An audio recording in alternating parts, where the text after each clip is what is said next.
Good evening. We begin tonight with breaking news. We have obtained what is expected to be a central piece of the government's case against Donald Trump. The actual audio recording of the president talking as if he's showing a highly classified document on U.S. war plans against Iran with people not cleared to even know it exists, let alone what's in it. Okay, so here's what nobody's talking about. A private investigator just walked into a courtroom and played a recording. Not just any recording, a tape of Donald Trump. And when I say the room went silent, I mean people's jaws hit the floor.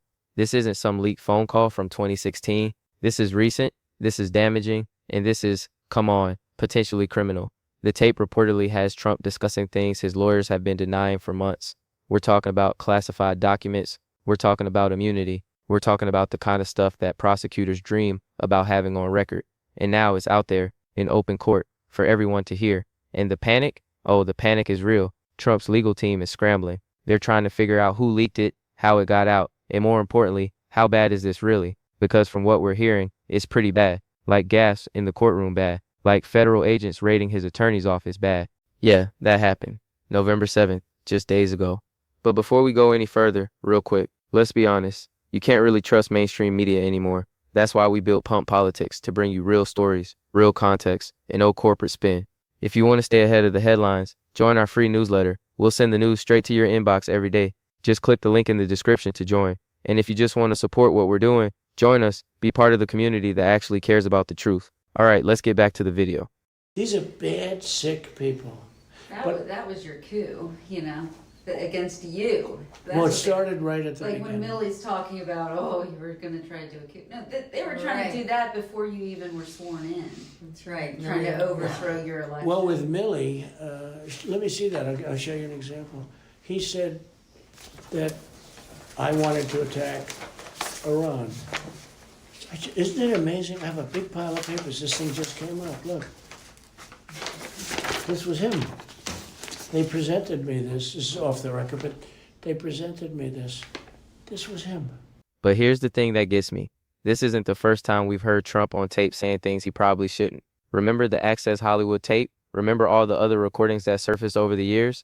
And yet, here we are, still dealing with more tapes, still watching the same pattern play out. It's like, are you kidding me? How many times are we going to do this? And I know what you're thinking. You're thinking, oh great, another Trump scandal. Wake me up when something actually happens. And I get it. I really do. We've been through so many of these cycles that it's easy to become numb to it all. But this one feels different. Because this time, it's not just about what he said. It's about what he admitted to, in his own voice, on tape, in a way that directly contradicts his legal defense. And that's a massive problem for him and his entire legal team right now. Let me paint you a picture here. You're sitting in a courtroom. Things are moving along, standard procedure, whatever. Then suddenly, a private investigator stands up and says, I have audio evidence.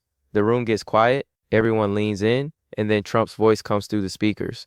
And he's talking about documents, confidential documents. Documents he's claimed he never had, never saw, never knew about. Except now there's a tape of him. Yeah, literally discussing them. The jury members reportedly gasped. When was the last time you heard about a jury audibly reacting to evidence like that? This isn't some technical financial record or complicated legal argument. This is clear. This is direct. This is Trump's own words potentially sinking his own defense. You can't spin your way out of your own voice on tape saying things that completely contradict what your lawyers have been arguing for months. And the media coverage, it's everywhere. TikTok is blowing up. Twitter, or X, whatever we're calling it now, is going absolutely wild. Political analysts are calling this a turning point. Some are saying this could finally be the thing that breaks through all the noise and actually leads to real consequences.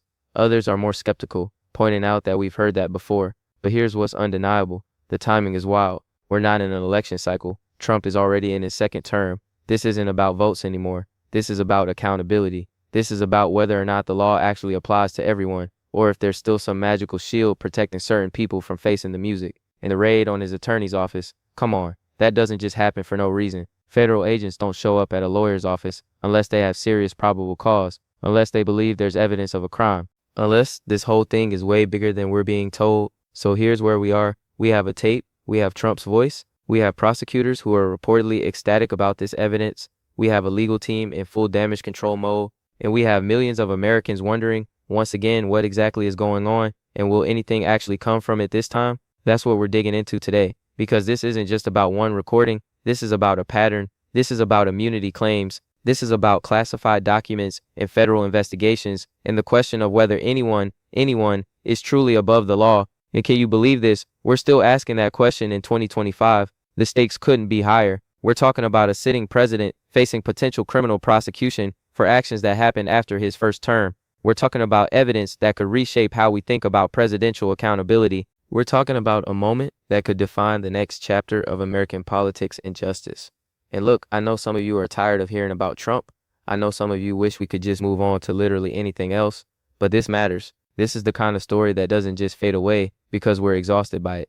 This is the kind of story that has real consequences for how our country operates, how our justice system functions, and whether the rules actually mean anything anymore. So buckle up, because what I'm about to walk you through is going to make you rethink everything you thought you knew about where this whole situation stands. And trust me, it's wild, like really, really wild. The kind of wild that keeps legal experts up at night, analyzing every possible angle and implication. All right, let's get into the details here, because the surface level stuff, the headlines, they only tell part of the story. And like always, the real juice is in what's happening behind the scenes. So let's break down what this tape actually is, why it matters so much, and what the fallout looks like. First, we need to understand the context. Trump has been dealing with multiple investigations. Some are about January 6th, some are about election interference. But the big one, the one that's been hanging over everything, is the classified documents case. You remember this, right? The FBI raid at Mar-a-Lago, the boxes and boxes of documents, the claims and counterclaims about what was taken, what was returned, what Trump even knew about. Trump's defense has been pretty consistent. He's claimed he declassified everything. He's claimed he had the authority to take those documents. He's claimed he was cooperating with authorities. And most importantly, he's claimed immunity. Presidential immunity. The idea that as a former president, he can't be prosecuted for actions taken while in office or related to his duties. Now, here's where this tape comes in.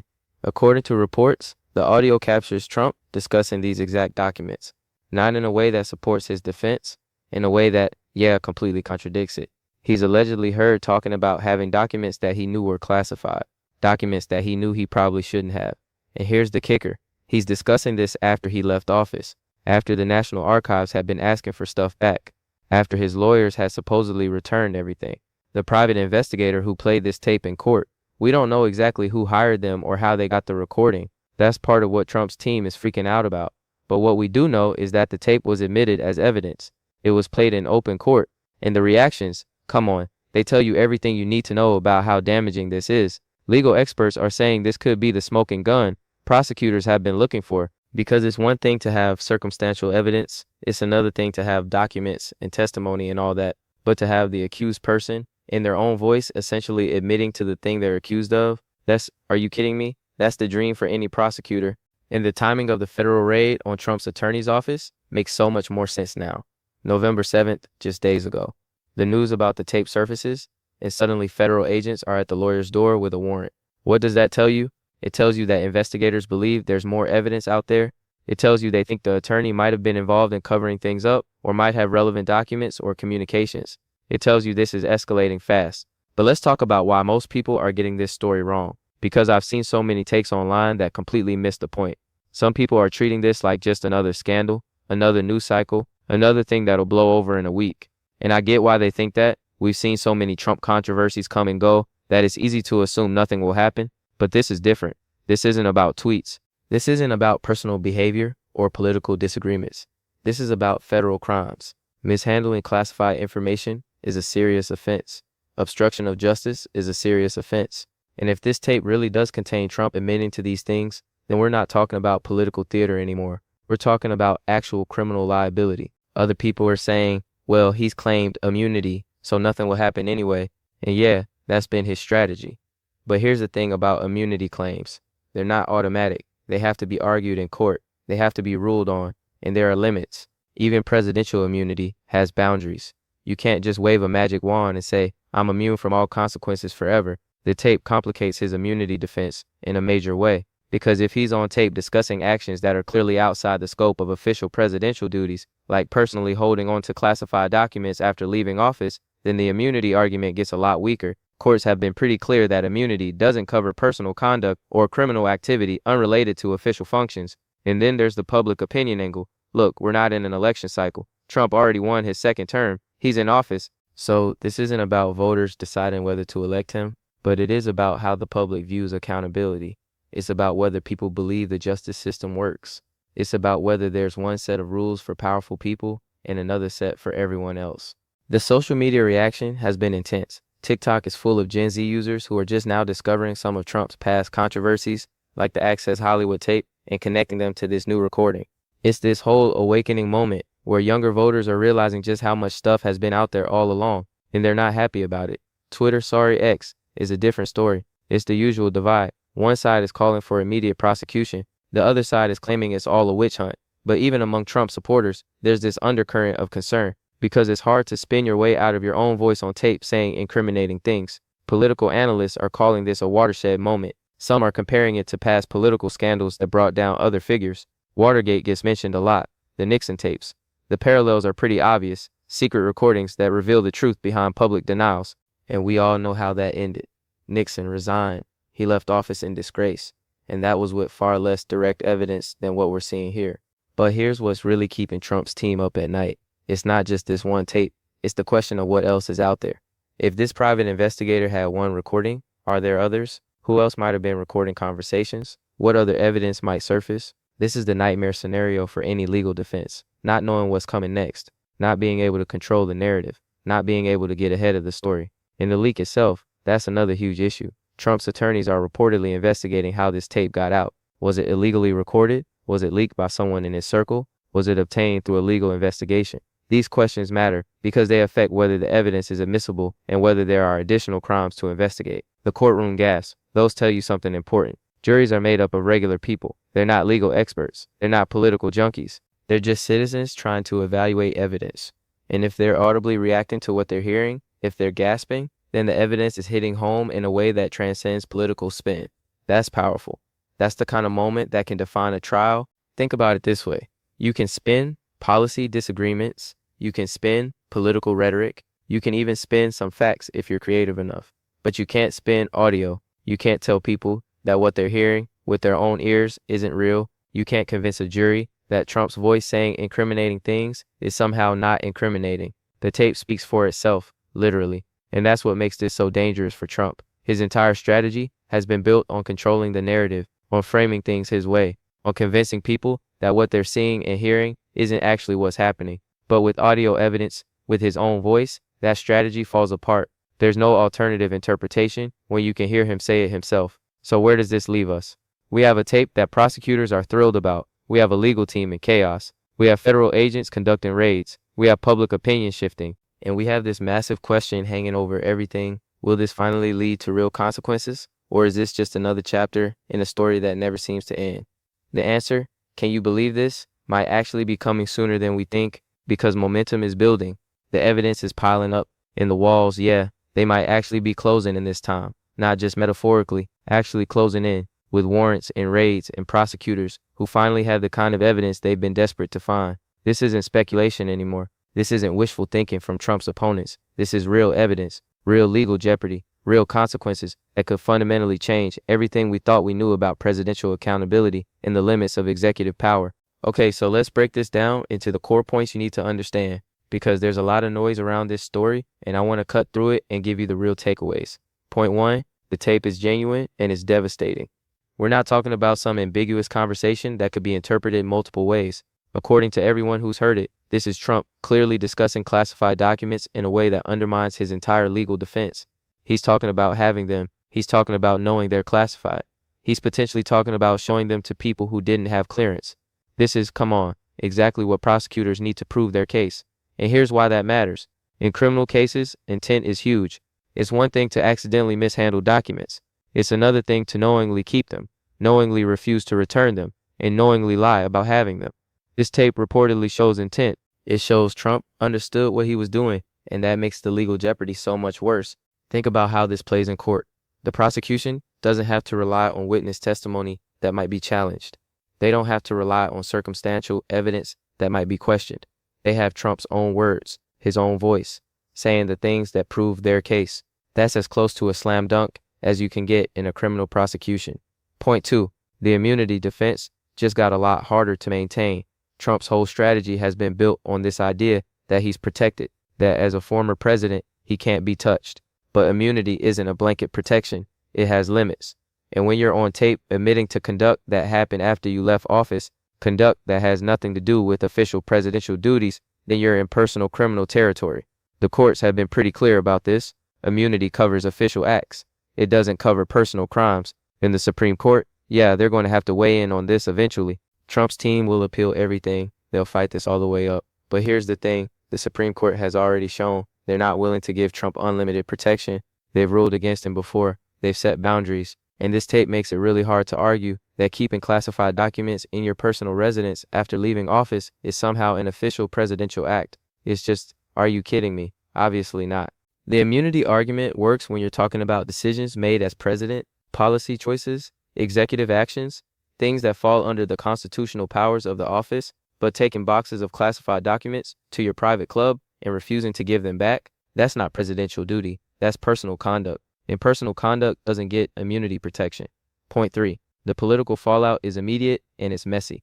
Even though we're not in an election cycle, this matters politically. Trump is currently serving as president. His administration is in power. And now there's this massive scandal involving potential federal crimes that affects everything. It affects his ability to govern. It affects his party's ability to defend him. It affects public trust in institutions. Republicans are in a tough spot here. Some are standing by Trump, claiming this is all political persecution. Others are quietly distancing themselves, not wanting to be associated with what looks like clear criminal conduct. And the divide within the party is growing because defending someone who's on tape admitting to crimes is, yeah, a really hard sell to voters, even if those voters are predisposed to support you. Democrats obviously are pouncing on this. They're calling for investigations. They're calling for accountability. They're using this as evidence that their warnings about Trump were correct all along, and the media coverage is feeding into that narrative. Every news outlet is covering this. Every political show is discussing it. It's dominating the conversation in a way that makes it impossible for Trump to pivot to other topics or change the subject. And this creates a real problem for governance. How do you pass legislation when the president is embroiled in criminal investigations? How do you maintain international credibility when your leader is facing potential prosecution? How do you keep your own party united when half of them want to defend the president and the other half wants to run away from the scandal as fast as possible? Point 4. This is about more than just Trump. It's about the broader question of accountability. Can powerful people break the law and get away with it? Is there really equal justice under the law? These are fundamental questions about how our system works, and the public is watching closely because if Trump faces no consequences despite this evidence, despite a tape of him admitting to crimes, then what message does that send? It sends the message that the rules don't apply equally, that if you're rich enough, famous enough, powerful enough, you can do whatever you want. But if he does face consequences, if this tape leads to actual prosecution and actual penalties, then it reaffirms that the system can work, that evidence matters, that truth matters, that no one, literally no one, is above the law, and that's huge. That's the kind of precedent that affects how we think about justice in this country for generations to come. Now, let's talk about what comes next, because this story is far from over. The immediate future involves more legal proceedings. Trump's team will fight to exclude the tape as evidence. They'll argue it was illegally obtained. They'll argue it's being taken out of context. They'll throw every legal argument at the wall to see what sticks. And some of those arguments might even work. But the tape is out there. It's been played in court. It's been reported on. You can't unring that bell. Federal investigators are clearly moving forward. That raid on the attorney's office tells us they're gathering more evidence. They're building a broader case. They're not just focused on the documents. They're looking at obstruction. They're looking at conspiracy. They're looking at who else knew what and when. This is expanding, not contracting. And the public conversation is shifting. Even people who've been skeptical about Trump investigations are starting to pay attention.